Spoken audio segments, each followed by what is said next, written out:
ஒரு நிமிஷம், ஒரே ஒரு வசனம். சங்கீதம் 118 அதனுடைய 6வது வசனம். கர்த்தர் என் பட்சத்தில் இருக்கிறார், நான் பயப்படேன், மனுஷன் எனக்கு என்ன செய்வான்? ஆமென். இன்னைக்கு நீங்க பயந்து கொண்டு இருக்கிறீங்களா? மனுஷரை குறித்து, ஐயோ இவங்க இதை சொல்லிட்டாங்க, இதை செஞ்சுருவாங்க, இப்படி ஆயிருமோ, இவங்க இப்படி பண்ணிடுவாங்களோ, நம்மளுக்கு மேலே இருக்கிறவங்க இப்படி பண்ணிடுவாங்களோ, பக்கத்தில் இருக்கவங்க இப்படி பண்ணிடுவாங்களோ, அப்படி சொல்லி நீங்கள் எந்த காரியத்தை குறித்தும் பயப்படாதீங்க. ஏன் அப்படின்னா, கர்த்தர் உங்கள் சார்பில் இருக்கிறார், உங்கள் பக்கத்தில் இருக்கிறார், உங்கள் பட்சத்தில் இருக்கிறார். ஆகவே எதை குறித்தும் பயப்படாதீங்க. எந்த மனுஷனை குறிச்சோ, துன்மார்க்கமான மனுஷராக இருக்கட்டும், உங்களுடைய என்ன காரியமாக இருந்தாலும் பயப்படாதீங்க.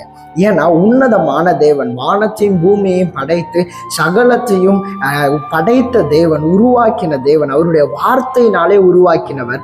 அப்படிப்பட்ட சர்வ வல்லமை உள்ள தேவன் உங்க பட்சத்தில் இருக்கிறார். ஆகவே எதற்கும் பயப்படாதீங்க. அதான் தாவீது சொல்றாரு, கர்த்தர் என் பட்சத்தில் இருக்கிறார், மனுஷன் என்ன செய்வான்? பயப்படாதீங்க, கர்த்தர் உங்க கூட இருக்கிறார். தேங்க்யூ. God bless you.